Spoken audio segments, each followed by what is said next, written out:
Trump held a joint news conference with Vietnamese President Tran Dai Quang downplayed his past skepticism of Russian election meddling Hanoi, Vietnam. CNN President Donald Trump downplayed on Sunday his past skepticism of Russia's involvement in U.S. election meddling, saying he sides with American intelligence agencies over Vladimir Putin when it comes to assigning culpability for the hack.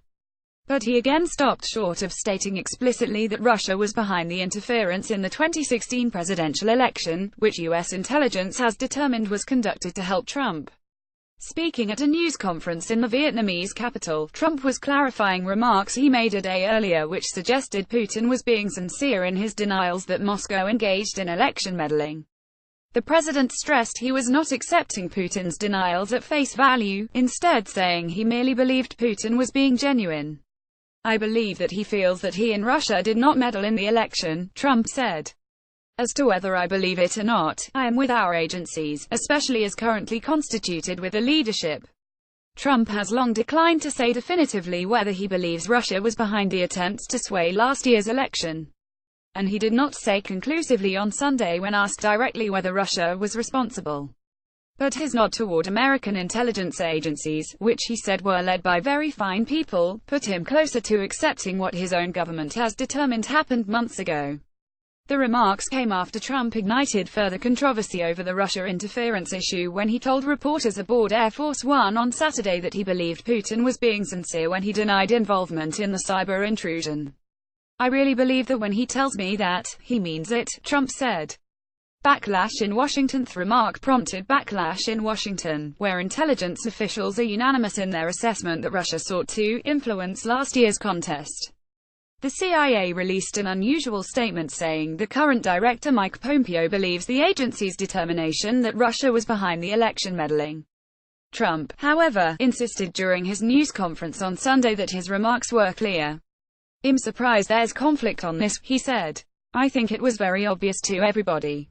Trump said he didn't want to engage in a public spat with his Russian counterpart over the issue of election meddling during talks this week in Vietnam.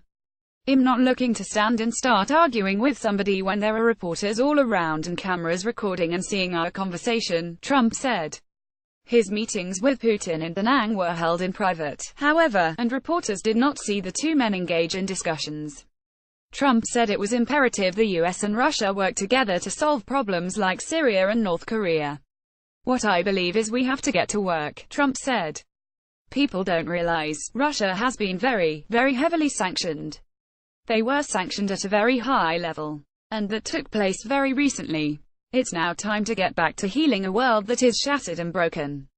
Tweet storm. Earlier Sunday, Trump unleashed a series of tweets as he nears the end of his epic 13-day diplomatic tour of Asia, going after haters and fools who question his ties to Russia and mocking the shape of North Korean dictator Kim Jong-un.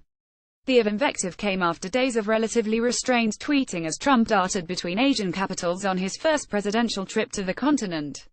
"When will all the haters and fools out there realize that having a good relationship with Russia is a good thing, not a bad thing," Trump wrote at 7:18 a.m. local time in Hanoi.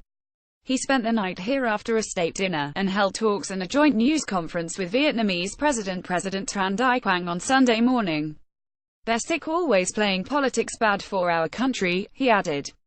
"I want to solve North Korea, Syria, Ukraine, terrorism, and Russia can greatly help." In a second posting at 7:43 a.m., Trump wrote, "Does the fake news media remember when crooked Hillary Clinton, as Secretary of State, was begging Russia to be our friend with a misspelled reset button? Obama tried also, but he had zero chemistry with Putin." He was referencing a 2009 episode in which Clinton, then Secretary of State, presented her Russian counterpart, Sergei Lavrov, a small red button with the Russian word Perigrushka printed on it.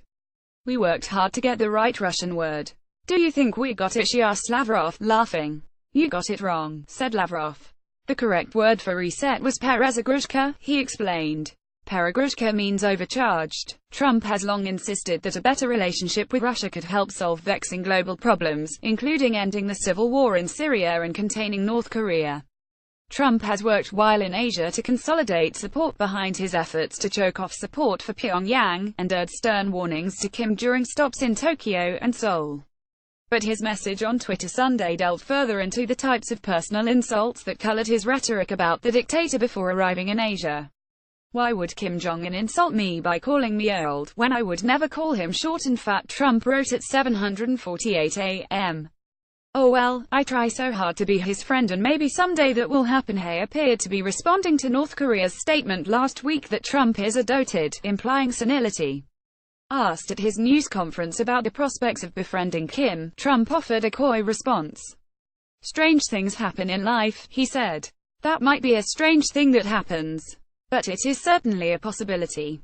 The flurry of tweets on Sunday came as Trump approaches the end of his Asia trip.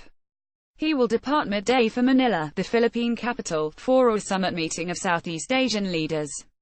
"We'll be doing a joint press conference in Hanoi, Vietnam, then heading for final destination of trip, the Philippines," Trump wrote, misspelling the name of his next stop.